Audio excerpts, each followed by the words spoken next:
Good morning, welcome back to the channel Awesome Learning. Today we are going to do this topic viruses, viroids, prions and lichens. So let's begin with the topic here. Uh, Children, as you know that viruses are on the borderline of living and non-living. Why do we consider viruses on the borderline of living and non-living? Because if the unfavorable conditions are present, they behave as non-living organisms or non-living things. But if the conditions are favorable, that is, if they get proper environment, proper temperature, they will multiply, they will reproduce. So they behave as living organisms. So they are not mentioned in five kingdom classification. Virus, viroids and prions are non-cellular and not truly living. So they are not included in the classification. You can see these are the viroid particles. This is the viroid particle. Viron has been shown. Lichens are also present here. So we will be discussing them one by one. Let's see here. Viruses. Louis Pasteur gave the name virus. Virus means venom. Venom means zehar or poisonous fluid.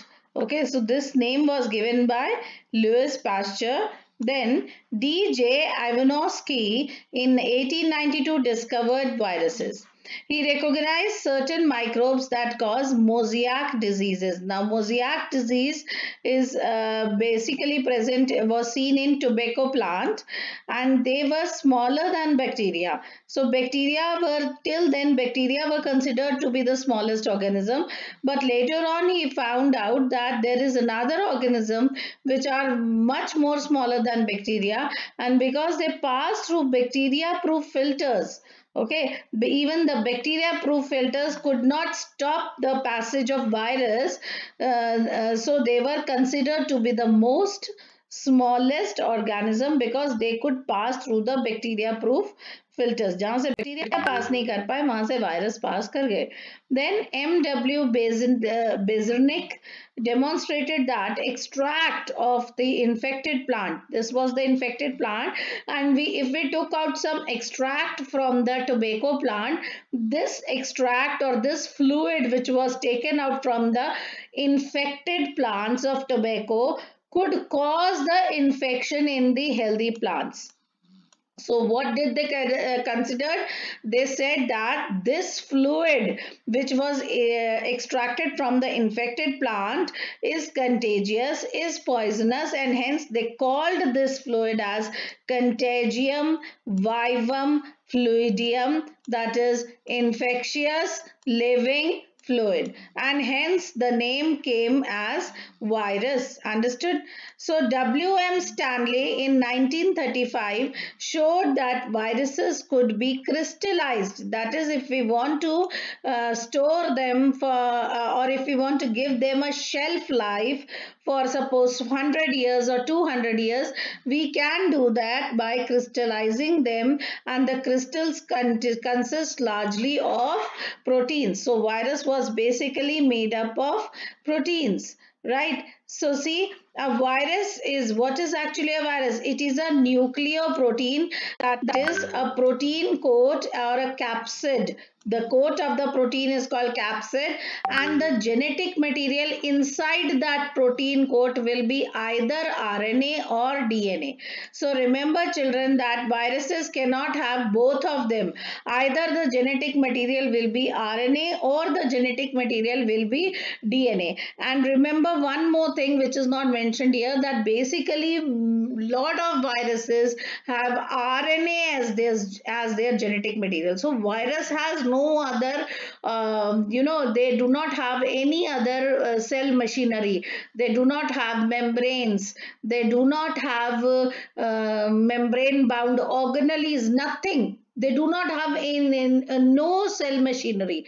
What are the two things they have? They only have a protein coat, and inside that protein coat they have genetic material which could be either an RNA or a DNA. So viruses do not contain both RNA and DNA. The genetic material is infectious. So actually the thing which is passed on from one cell to the other is this genetic material. That is, the RNA and DNA are responsible for the passage of infection from one cell to the other.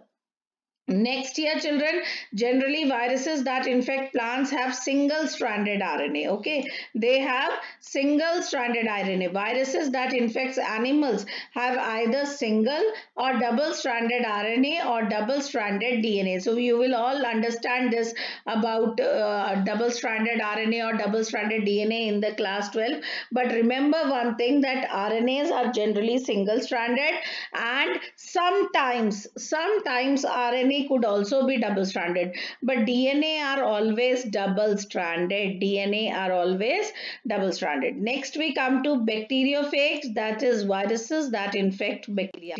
Why bacteriophage? Bacteria means bacteria and phage means those who are eating these bacteria. So viruses that are infecting the bacteria usually have double stranded DNA. Okay.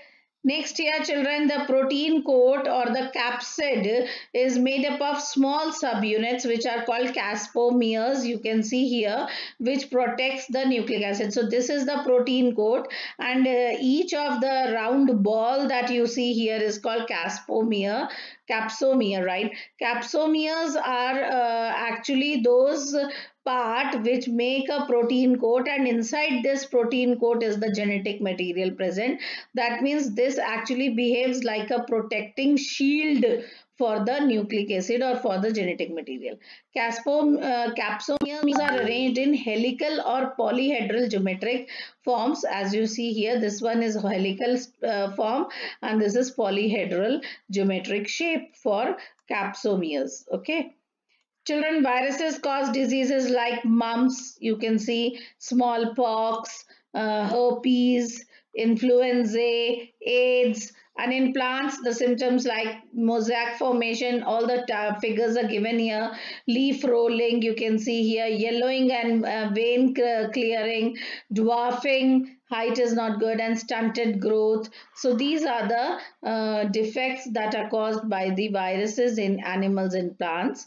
So these are the different structures shown to you here for viruses. Here, children, viroids. Now, what are viroids? It is the infectious agent with a free low molecular weight RNA and no protein coat. Now, remember one thing. What is the difference between virus and viroid? Virus has a protein coat and it also has RNA as the genetic material or DNA as the genetic material. But in case of viroids, what is the difference? They do not have protein coat. Sorry, they do not have protein coat here, and if and the in infectious agent or the RNA which is present is of low molecular weight, right? So these are smaller than viruses. No protein coat and lesser weight of RNA is there, so they are smaller than viruses. It was discovered by T.O. Denier in 1971, and he found that it caused potato spindle tuber disease. You can see here's potato spindle. The potato is in the spindle shape. Okay, this disease was caused by viruses. Then we come to prions. Now, what are the prions? These are abnormally folded protein. Abnormally folded protein that cause some infectious neurological disorders. The disorders caused in our nervous system. They are similar in size to viruses. They cause bovine spongiform encephalopathy, that is BSE, or mad cow disease in cattle, and is analogous variant of Jacob disease in humans. That is the same disease which Jacob disease which is caused in humans, and the same type of disease was found in the cattle, that is mad cow disease. This is prion. So we are not going to study elaborately about these diseases in this class. We will do it later on in your higher classes. Now, lichens, they are symbiotic associations. You know what are symbiotic associations? That is mutual association between the two organisms. Both of the organisms will benefit each other, like algae and fungi. I told you this in some other class also, that in symbiotic organism, both the organisms will benefit each other. Now here in this case, the algal component is called phycobiont. Why phycobiont? Because algae can make their own food, they are autotrophic. And the fungal component is mycobiont, that is they cannot make their own food, they are heterotrophic. So what happens is the fungi will gather all the raw materials and it will pass on those raw materials to alga, and alga will make the food, and the food will be shared by both the organisms, that is alga and fungi. So alga prepare the food for fungi, and fungi provide shelter and absorb mineral and nutrients and water for its partner. Lichens are very good pollution indicators. They do not grow in polluted areas. So this was all about lichens also.